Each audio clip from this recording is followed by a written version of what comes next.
welcoming you all. I'm Carol Minkiti. I know it's a job that my husband would love to have done, and his spirit is with us tonight in this wonderful place. And we welcome two really wonderful poets from Vermont, a place which he really loved very much. In fact, our family has a place in Vermont that he calls the Gathering Place. So welcome, you've come a long way, and I hope you're safe getting home. So thank you for being here. And welcome to the people. There's many people on Zoom that will be watching it tonight too. So welcome to you. This is a lovely night.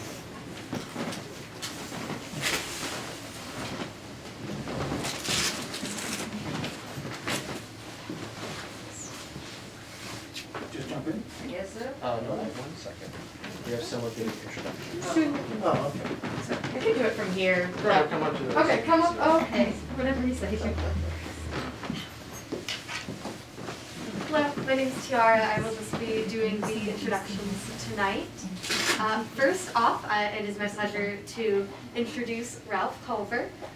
He is a poet with widespread roots, born in Champaign, Illinois, raised in Pittsburgh, stints in New York, and school in North Carolina, and the majority of time, though, has been in Vermont, which is where he currently lives. He is a past grantee in poetry of the Vermont Arts Council and multiple nominee for the Pushcart Prize. After 2 successful chapbooks, the newest addition to his repertoire of work is his recently published full-length collection entitled Passable Man. This collection is rich with rhythms humming from multiple sources, from nature, from the soul, and the ever-consuming present. These poems are imbued with a sense of quiet urgency that can be felt throughout the body. And without any further ado, Ralph Culver.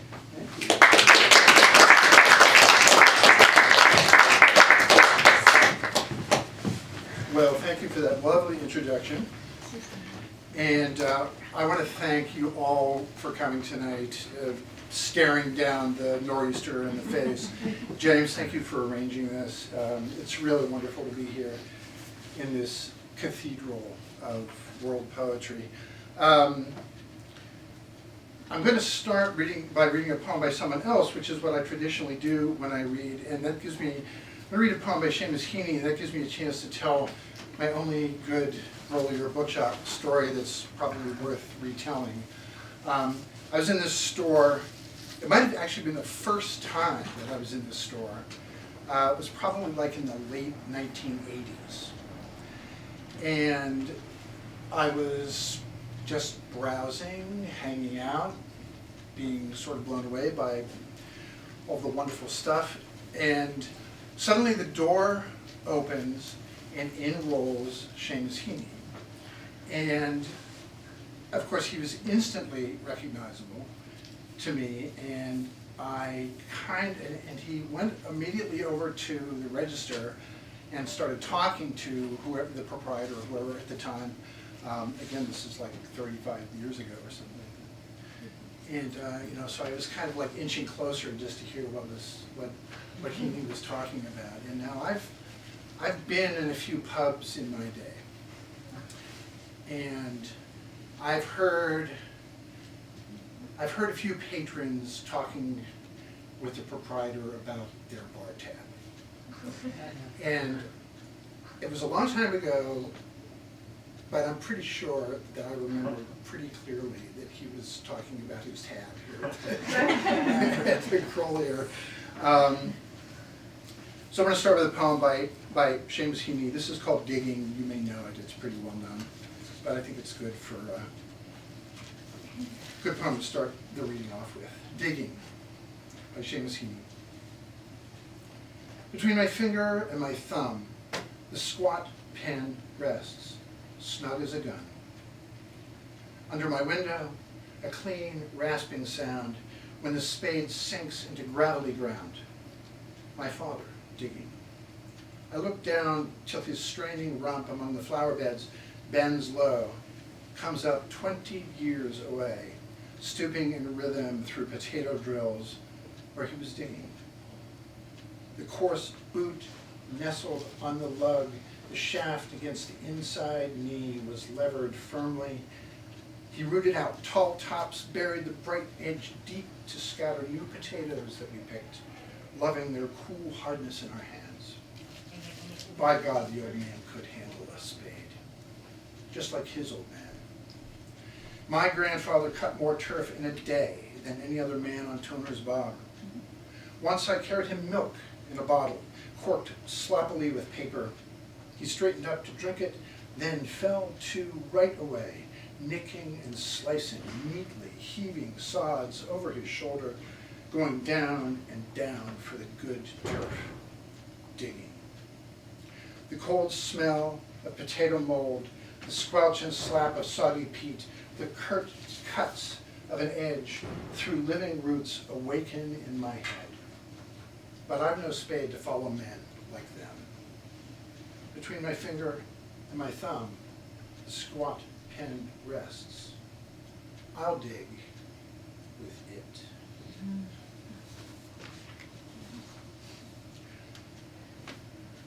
This poem, the last year or two, I've been reading a lot of Chinese poetry and translating some, and I have fallen in love with Li Bai, who in the West is also known as Li Bo and Li Po. He predates Shakespeare by several centuries, and he's considered an immortal in poetry, and in China also they're careful to point out that he's an immortal where wine is concerned as well. He liked to jug. This is called Lamentation of Another Evening Wasted, after Li Bai. The wine jug has been filled and emptied, filled and emptied. My lips alone have kissed its wide, wet mouth. Leaves of torn and crumpled paper scattered about the chamber, covering my feet. An entire night of raising a cup to beg the moon's blessings, hands blackened with ink. Stain of autumn moonlight on my writing desk, stain of forsaken verses on my fingers, a night of drunken lines mourning my drunken days. One page worth saving.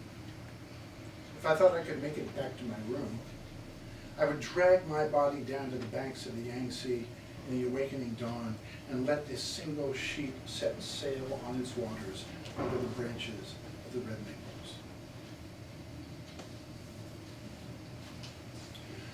maples. My new book, A Passable Man, which is just out from MadHat Press, it's divided into sections where within each section the poems are more or less thematically arranged.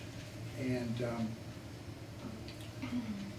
there's a bit of a chronological sort of order to it too. The first section starts with poems about childhood and adolescence. This is called Boy at the Plate, and it's dedicated to my children and my parents. Boy at the plate.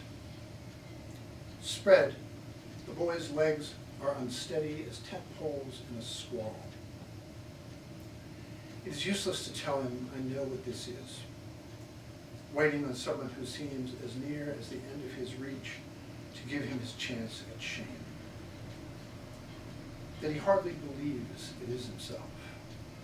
I heard that voice in my head so many times it became a weapon, the only weapon I had. It is useless to tell him the same voice splits from the throat of the field mouse, rearing up to teeth as long as its own forelegs. Useless and wrong. For now, the boy must believe he stands in the mouth of the first fear birthed in the world. Later, in time, perhaps while watching his own and shaken by the glory of it that it is, he will see for himself the common fear, the common love he fell out of, now into, and watch and love and be thankful.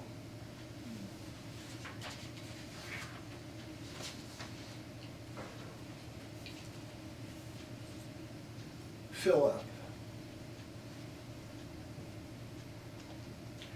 Lulled, he sits, a nothing in the vast back seat, amid the drumming of the gasoline, the stunned smell of worn felt and Marlboros. Two heedless growths perch on their collared stems, murmur the day and will not turn. Between them, the air bends out above the hood the way a snake sends itself across the surface of a lake. He studies his debased reflection in the chrome plate of an ashtray, mounted damaged at the center of his parents' seat before him. Gulf. He slowly leans into that face. It swells, narrows, and runs down the cracked silver. One voice enlarges, saying, "Watch it, honey, or you're going to be replaced." A laugh, a cough. They are always almost there. Where are they taking him? How could I, waiting for whatever was to happen, how could I not see where they were taking him?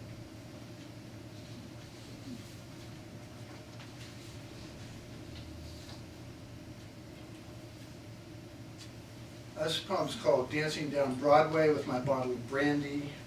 It's dedicated to my friend Danny Seidenberg. So we're moving sort of into post-adolescence, early 20s craziness at this stage of the book. Dancing Down Broadway with My Bottle of Brandy for Danny Seidenberg. 1. Sober, you continue to be repulsive. Another, sheet and green, senses the need you sense and pivots, pursuing an immediate elsewhere. Turns one eye to the topmost of two pulses wed at her wrist, confirms she's history from either approach. What it is, it's, you think, too obvious. Things tend to support this conclusion in spite of your demand for little, if not nothing, from any. Then, her buttressed foot, discerned at the logical end of a last glance, falls without thought just beyond the potential glee of a fresh dog pile that squats dead center in a streetlight's wisdom.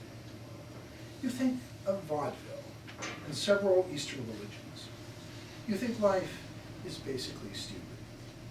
You go home with his weight, fat with retreat, and break out the last bottle. 2. You skiffle on the rain-spat paving, swing the amber dancing club about your head, a warning and a benediction. Dread confines. You've finished with it. Now you wing your way through these convenient double doors, approach the bench. Two close-clung counselors take brief stock of their virtues. Compromise is obviously ordered. His and hers, their Dewey Steins announce. McNally's eyes appraise your burden. His fat finger points at your specific self. He smiles. The joint's just closed, he says, as far as you're concerned. The chatter dims. If nothing else, you've learned when you're not wanted. Your teeth by the girl's feet, you envisage, a matched set of pearls broken and scattered in some jug-room fray. Your company in hand, you turn away. That's that. Back in the street, the rain. Back in the street, the rain dies quietly. An old pain sparks. Two men waiting for a bus. A drunk snores in his swollen clothes. The obvious again, speaking, that rough, unquiet diamond. And of the other, of love, there is never, never enough.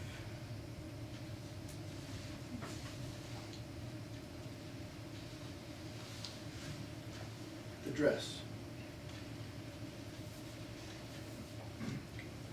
A narrow dirt road in a coastal town finds a man lying down beneath a scrub tree by the shoulder, near enough to the sea to hear its plunge and plow. The ground is hard. Man arches his back a bit and sighs.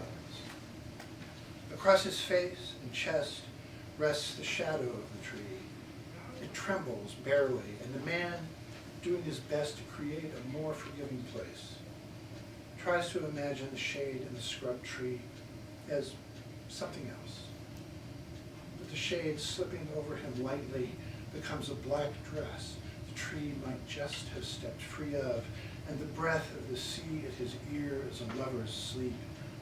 And then there is no helping it. The earth is too hard.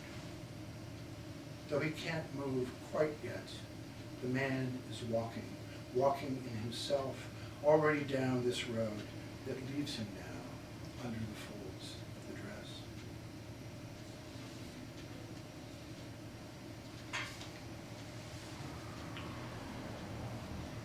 Her heart mourning for him. The roses have used up their time on earth. Well, for now. In 5 months, spring will have its say. But today, the snow has changed everything, hiding despair and promise equally. The light, increasing from the east, frames her at the window as she looks down on the featureless yard beneath its white, obscurant mantle. What to feel, she wonders, that space in her chest non-committal, even though she senses how much the man in the bed behind her loves her. What to feel when what we have is good and still not what we wanted. She understands. She desires a sign, a cardinal alighting on the branch just beneath the sill. Maybe the dog will bark, or a rabbit will cross the yard by the trunk of the maple. In the meantime, waiting, she sees just clearly enough that she needn't choose despair or promise, one over the other, just now. His breathing is even, a constancy. Her own breath fogs the window pane.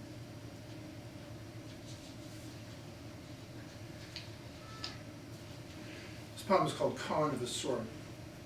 People know what a koan is, right? A koan is a very short verse.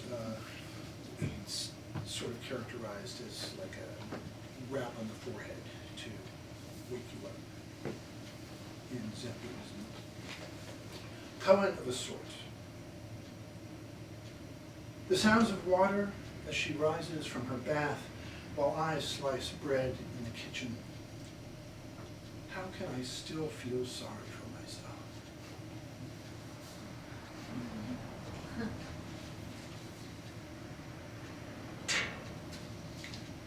A couple more.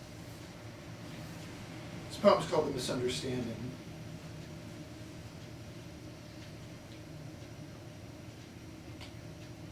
I did not say you are nothing to me.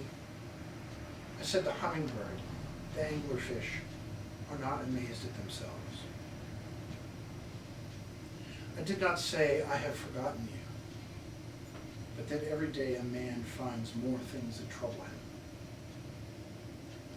Not you are not beautiful, but that often when I lie in the grass, a lute sings in the earth beneath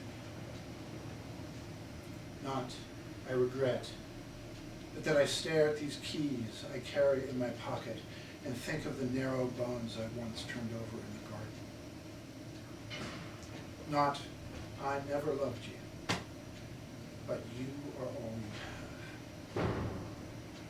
As for the rest, yes, it is as you say, the words are mine, but all the rooms of the world we have lived in close now over the words of others. Earth, keys, man, when will you seek out that lamp, that light under which they were written?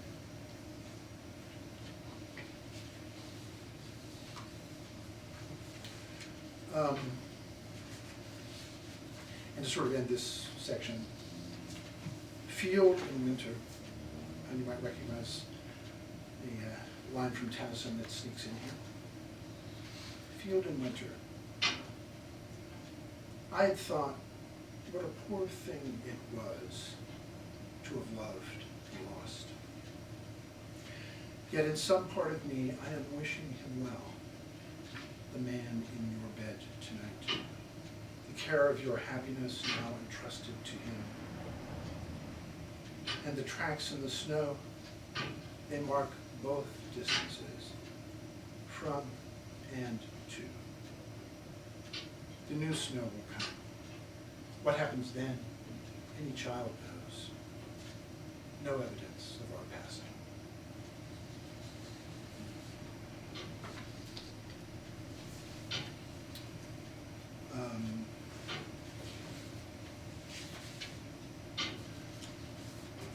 This is called Memento.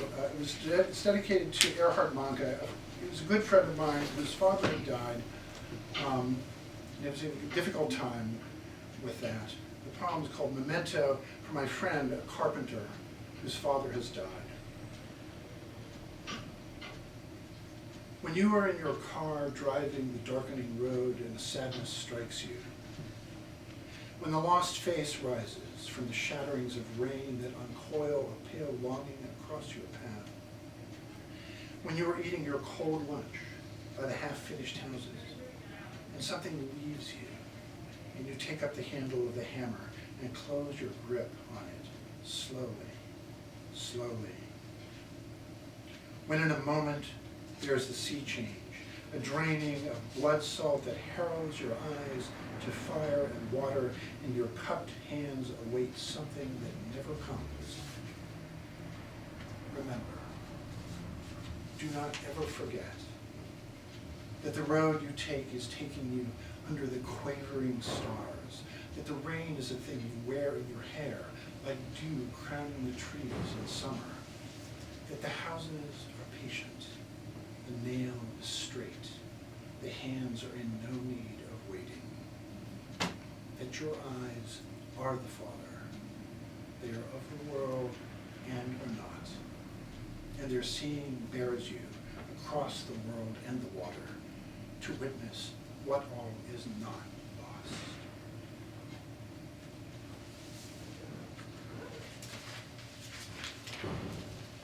And I'll finish with a poem called To March, which is a couple of months away, but and we still have this nor'easter to go through, but New Englanders will recognize sort of the ambiance of the month, I hope, in this poem. To March. Cutting carrots for soup. I'm distracted by the trees outside the window, their branches making sweeping gestures through pale air half an hour before sundown. Officious, yet somehow disinterested, the somber limbs directing, urging us to move more quickly past the scene of some disaster or other and go about our business. And I think, that's March, isn't it? They stand, the trees, above cracked plates of snow that look like a pile of slate shingles just tumbled off a truck and spilled around the trunks in shards. But that's March too. The declining sunlight suddenly flaring up across a glaze of ice that appears without warning at a bend in the road. This unavoidable fact about yourself and the moment.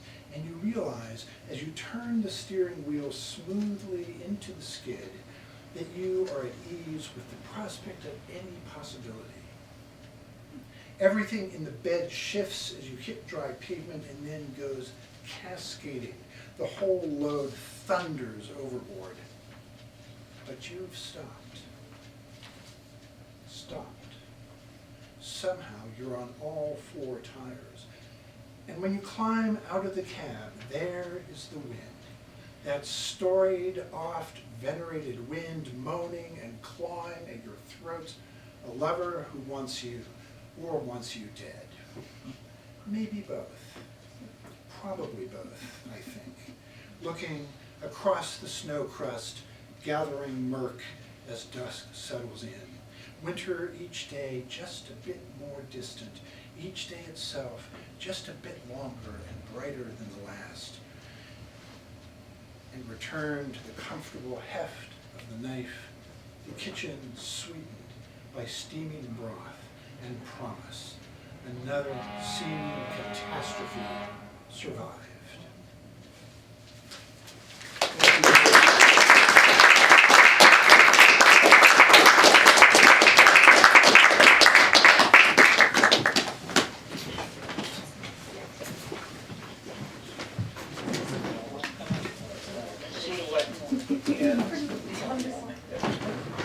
Thank you again so much, Ralph. That was wonderful. It is my pleasure next to introduce Bianca Stone. With an unmistakable ear for relaying proposed universalities through humor, Bianca Stone's recently released collection of poetry, What is Otherwise Infinite, from Tin House, shows how complex the world in and outside of poetry truly can be. With an unarguable genuineness, Stone is able to put history's titans in conjecture with philosophy, religion, myth, psychology, while also being in the same proximity as the personal, the familial, and self-reflective poems.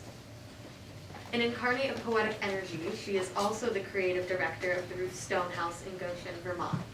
Established nearly a decade ago, the organization, named after poet Ruth Stone, her grandmother, works to provide poets from all over with writing workshops, a writing retreat, manuscript consultations, and the online literary magazine Iterant, with a podcast hosted by Bianca as well. She lives in Vermont with her husband and fellow poet, Ben Pease, and their daughter, Odette. Bianca.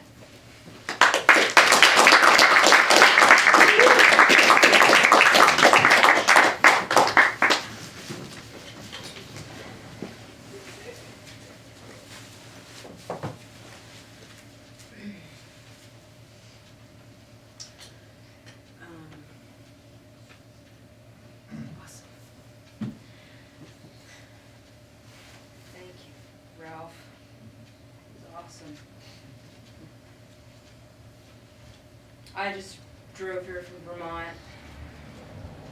listening to Carl Jung's Psychology of the Unconscious on tape. Feeling like starting with a God poem. God searches for God. Of my unclear and unimaginable self, I want none of it. There is nothing higher than I, only monks at my feet kissing warts. I have nothing to give but tears, of which one is too much, nothing see, not enough. Do not fathom me here. Do not touch this. Having laid the cosmic egg, who will take my eternal life in their hands? It is said this planet came to be when I was pulled apart.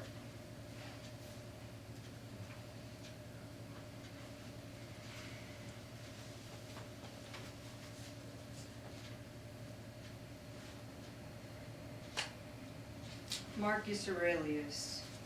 Sometimes I wake in the night in a headache, my mouth like an iron forge, looking for anything valuable in the debris. I turn on the tiny light clipped to my book. I write things down in the spirit of Marcus Aurelius, who said the finest bottle of wine is nothing but grape juice passing through the liver. No matter the beauty of a frosted glass or a night of big truth-seeking never recalled. The importance of putting something sweet into our mouths, turning it around and around on our tongues, attaching to it our missions, our purpose. In the end, we are all just filters, no more miraculous than the plainest of birds, who up close you can hardly believe, nor as focused as the deer tick. Nothing is given over to, nothing new is lit. So often it is this. I wake up urgent, fatalistic, with the taste of nectar on my vows.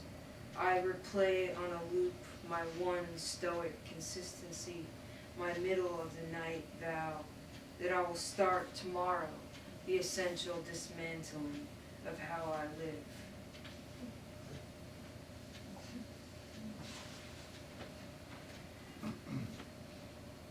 Some days I get up to go for a run, but instead just sit in spandex and write about the fog.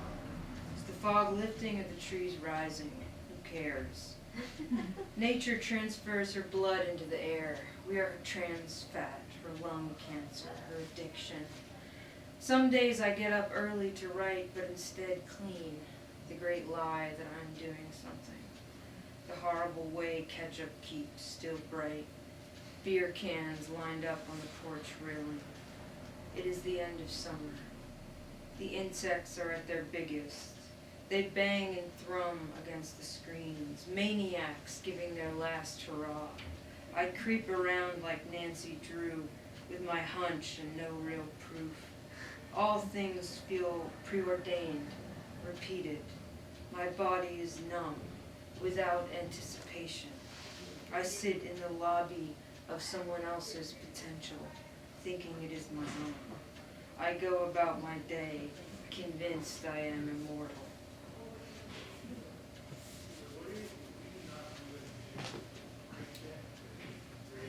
Does life exist independent of its form? What is immortal?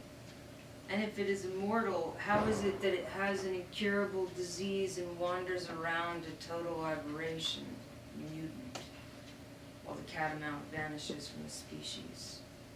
Is it that we live at the top of the food chain, alone, with no link to anything above us, no elegant forfeiture in the mouth of the tiger? Or is our problem that we do not actually live at the top of the food chain and are devoured daily by thought and time, holy and obscene, unmentionable? Time does not go beyond its maiden name. And anyway, right now, everything tastes so good. All the male poets' poems, the dirty, dirty chocolate layer cake. I swallow it with a glass of milk. A crumb crawls down my throat and enters me. The power of Christ compels not I, but the wish to be changed. Everything is challenged by the sudden flame of joy. How uncomfortable we are with our happiness. But darling, you're staggering. Your temple mouth is being forsworn. My sister, crying in the hammock because your lover will not come. The children are screaming and running with blue guns in the air and little cuts on their feet. And you, little mole angel, restless song, smashed idol, bronzed cat head on the hood of a car headed into the ravine driven by our ancestors' dark awe of the comet. How can someone not become heartbreaking in one sense of the word? Not find they are a stranger in their own household of truly unnameable need.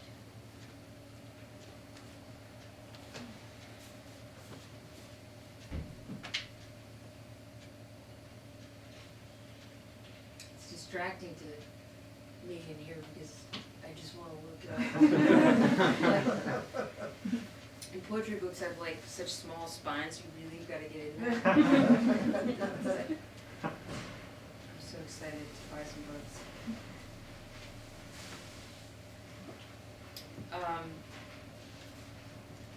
Let's see. This poem's called The Way Mirrors Happen.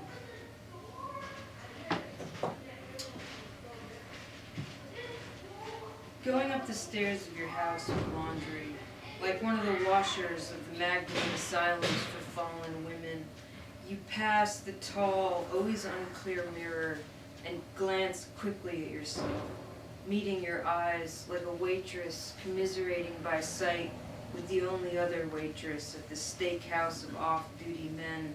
A whole needlecraft passes between you, a fleeting empathy that hardens and endures. Your job has become a conduit of static electricity, wrinkled tea towel, faded underwear. You are both undercover in the domestic tragedies department, playing housewife. That you are somehow not separate from your reflection cannot fully resolve in your heads, and it is a weird comfort to think one of you will no longer look out after the other has collapsed.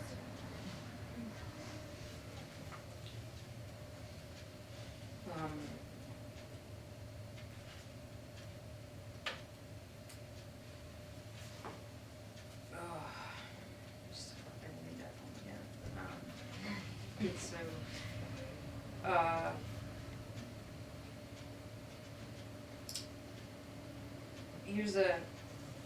ended up having like 5 television poems in my book, because, you know, that's just what all of us are so involved in. It becomes like, I mean, it's part of the family. But my editor was like, can we have more television poems? And I had one poem that was called The Last Television Poem, because I was like, I can't write any more television poems. So all I did was change that poem to be called Not the Last Television Poem. Its secret name is, you could spend every night with the television. The uneasiness of being alive, it wears you down. So you might sit with the television, your obligatory interview, fatal in its mirrored posture, one musical interlude after another, all the universes of Star Trek you haven't mastered, the unreal, digitally rendered areas of planet Earth you will never enter. You sit down with it like the detective who knows way less than she's letting on, sits across from the cantankerous yet somehow fearless criminal. You'll be there all night bluffing one another.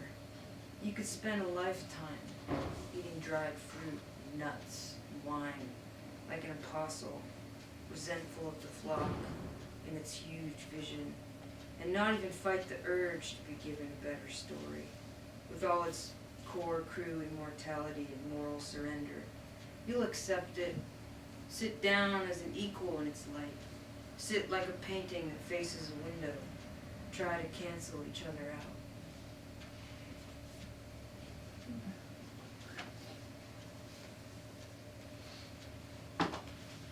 It was just Virginia Woolf's birthday the other day, so this is a little, it's not a Virginia Woolf poem, but she's in it. She made some prints. Wolves. Well, where are you? Virginia Woolf would begin her letters to Vita Saxville West, or here's another selfish invalid's bulletin, which is how I feel staring at a black and white photograph of an Arctic wolf. Though it is not the greatest of compositions, too much is faded, unclear. It arrests every part of me. The bare, depressing winter trees against the bloomed gray-white sky suit me. The wolf's foot pads in the snow disappear into haggard whiteness. From a removed, righteous vantage point as viewer, I realize we're meant to be the photographer, and I assume the wolf is female because she looks right at me from her confine of light and chemicals on paper, some part of her soul burned onto it like a nuclear shadow, and that is how women look when seen suddenly from the wilds of their private, difficult life.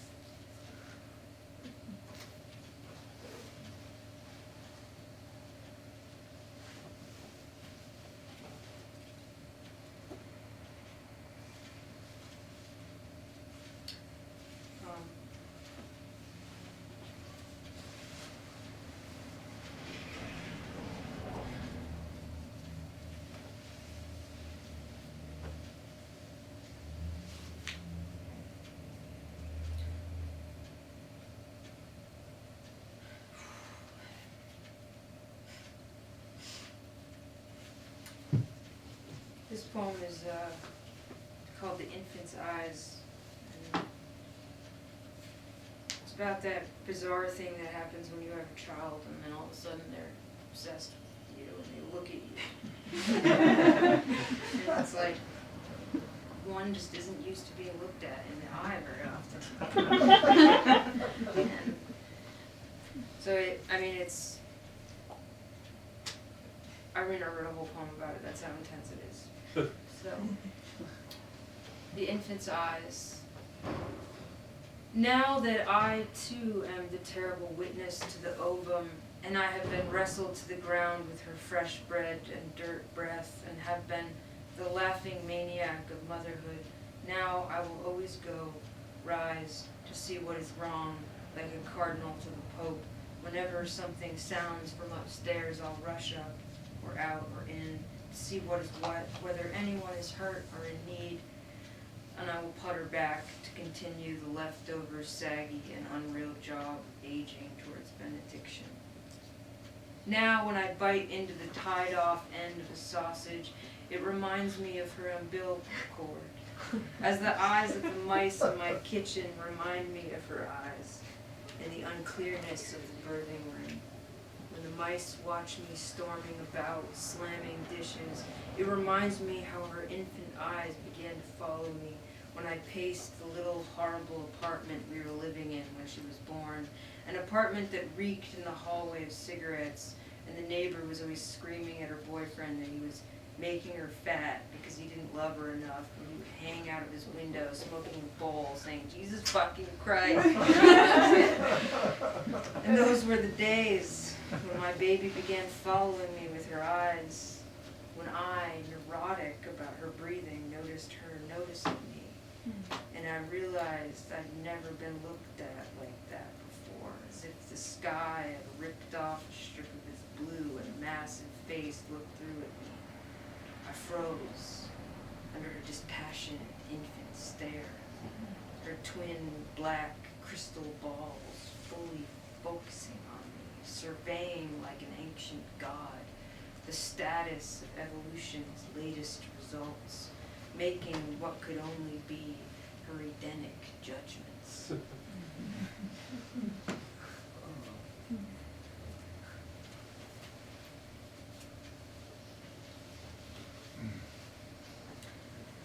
Well,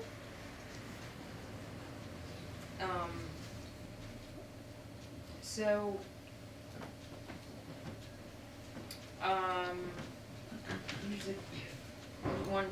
here's a shout out to COVID. Thanks, man. It's not even true. That's not even what it says. But, and yet it is at the same time. It's called The Way Things Were Up Until Now. Just because so much got shook up, I mean, obviously. But it's sort of like good to shake it up. I mean, it may never end. Maybe always be changing and dealing with it. There's nothing we can do but do that. I'm bored of all the excuses. Bored as Mayakovsky at the Finnish painters exhibition, barking like a dog through the foreign minister's toast until he cried and sat down. Deadly serious. I'm bored as an elegy. I mean, why care at all, speaking as a pitfall in a world of pits, but we do, to the death. We all agree to garden this year. And my raspberry bushes picked over by wrens, I'll make them great again. Let America go wild. It'll be all trumpets and leeks and lilacs from here on out. Let's stop paying for it. Get it free. Let's plant our victory gardens to supplement grief, boost morale, as though something new and uncontrolled were available. It is the original, new, hot, future joy, and we're making it out of dough. And the illusion of separateness, let it go back into remission. Just look at you. You look like a resurrected child. A serious drama and a cosmic joke. Scarred, masked, dangerous. And what of the new Eucharist? How hungry I am. How I long to lack. Though in Walmart my heart beats a little faster. And I want the world to heal up. And the world is a field, as if it were indeed flat, curving and caving, as if it were a piece of paper, a Gustave Doré engraving from the Divina Commedia, the one with the silhouettes of Dante and Beatrice standing in front of the blinding, exploding white rose that you realize when looking more closely is all made up of bodies and wings twisted together. The saintly throng, they call it, mashed and hurtling, an image of heaven and the creation of angels, though it is frenzied as any image of hell around the divine nipple.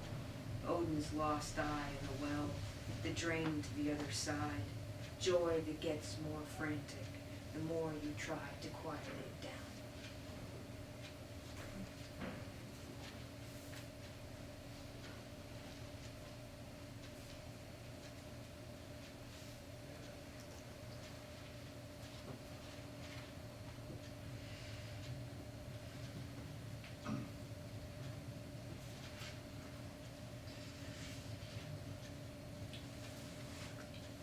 Once Mark Leidner talked me into doing set design unpaid in the Poconos, where I would be forever traumatized by the overpopulation of deer.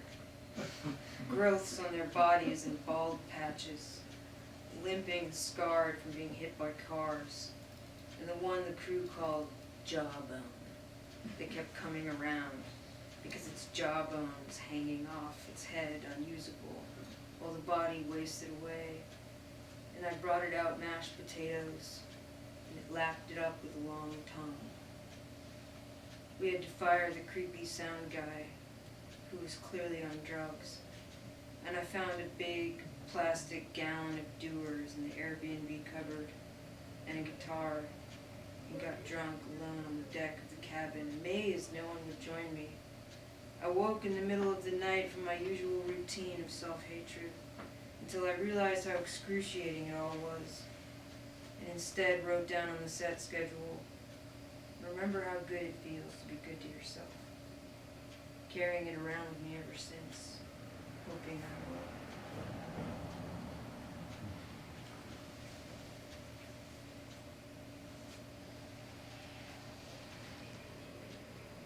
Tragic nature. Your 3-year-old has found you sitting in the kitchen. You can hardly speak when you are like this. She pauses, asks why you are sad, climbs onto the counter and begins siphoning something into the corner of your mouth with a plastic play syringe. Lemonade, it turns out. The sugar enters you like naloxone. She is the one alive, holding up. Now the huge cowbird, your illness, a ravenous changeling in the sparrow's nest, stirs uneasily. You, the sow who eats her piglets because she's tired of the whole succession of things, grubbing in their invincible soft skin, glass eyes, and fresh breath. It is hard for mothers to be like this. It is hard for mothers to be sick like this. Across the field, frogs have climbed out onto the pond and onto Route 7 in an evening rainstorm, and the pavement steams.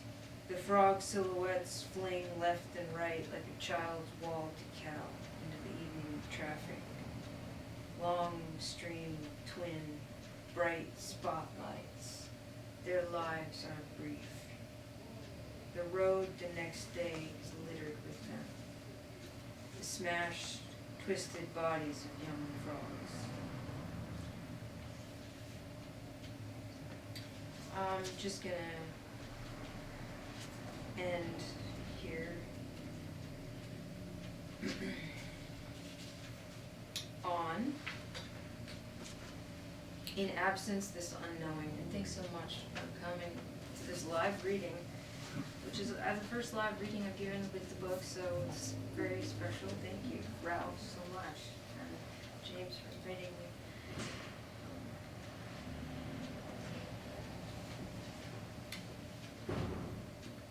In Absence, This Unknowing.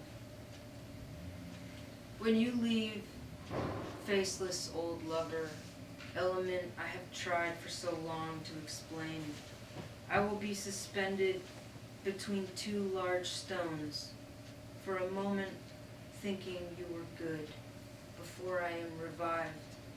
I will be laundry that has gotten loose from the clothesline, pantyhose flying into traffic. So long, handsome. When you go, I will be the moth, the butterfly, turned to broth in the cocoon. Reassembled, I will climb out, and you will be subsumed into a majesty of vapor, gone as an orchid. I plan it, little switchblade.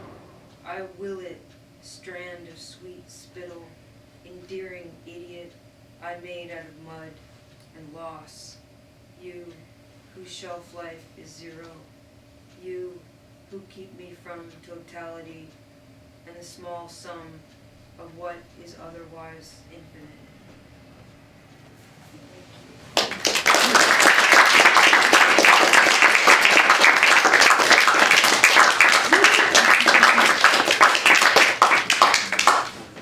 so much for the beautiful reading. We have time for a couple of questions if the poets will entertain them.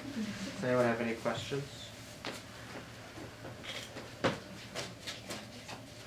Is she standing there? Yeah. Oh, I see.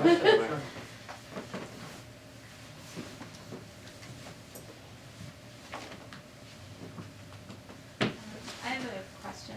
What is your, for both of you, what is your process for writing poetry? Go for it.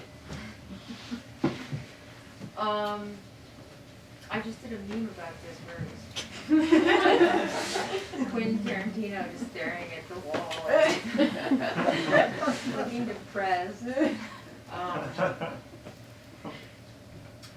My process, like writing poems, I've been writing my whole life, so, it's evolved, I guess, but for me, it's like I always am somehow engaging in poetry, even if I'm not, like, in a writing mode, I'm always reading poetry, or, like, seeking it out, or reading about poetry, and for me, that's really important in getting the voice going in my head, and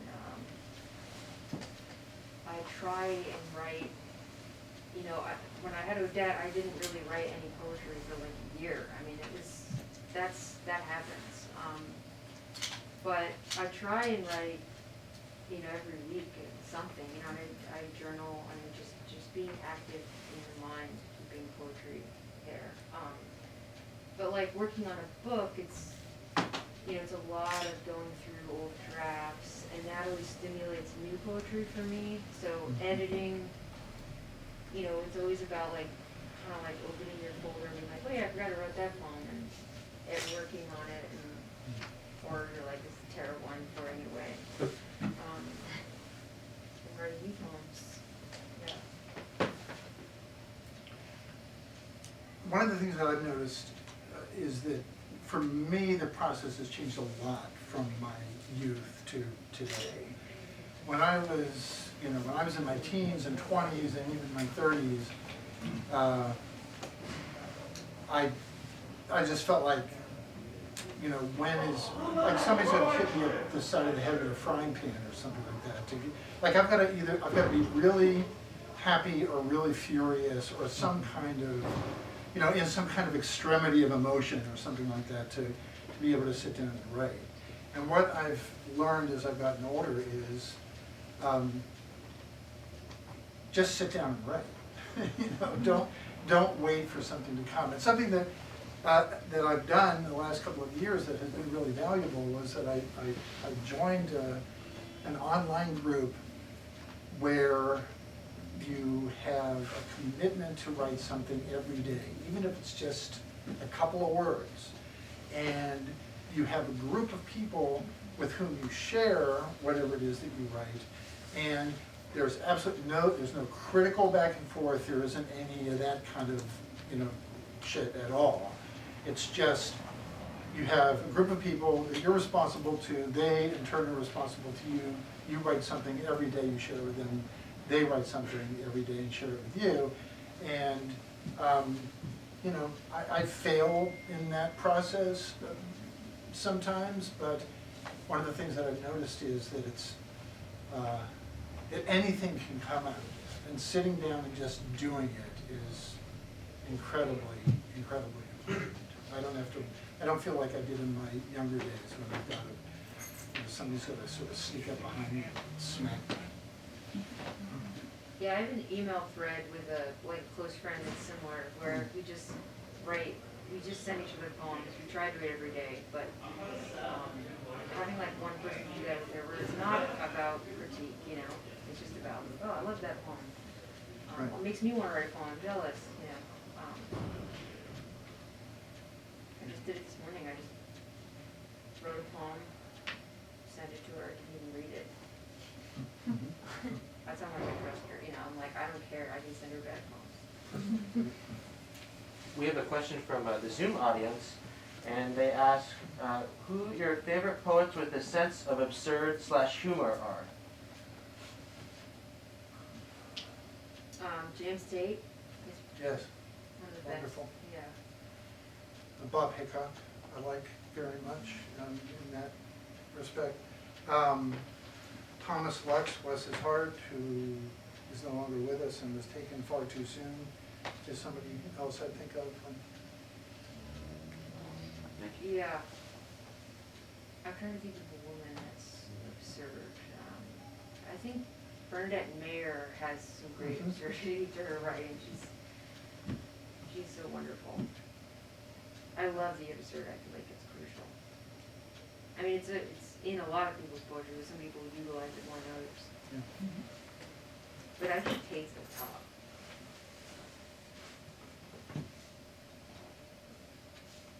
We're the last book that made you jealous. Oh, I read Mark Leiter. We totally brat on each other, but I loved his last book. That's just off the top of my head.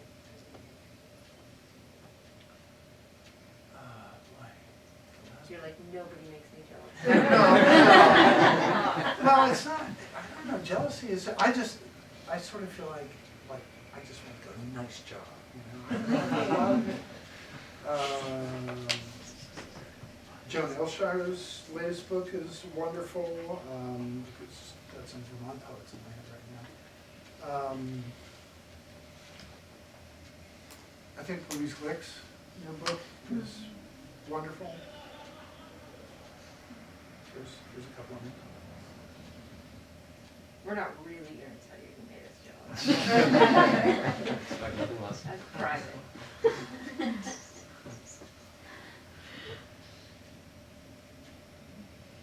Thank you so much for coming, everybody. Let's give the poets another round of applause. There are some books for sale. The poets will be signing books. And thank you so much for coming. Our next event is next Friday with Rajiv Mohabir and Chen Chen. We'll be here at 7 p.m. and online. If everyone could move your seats against the wall.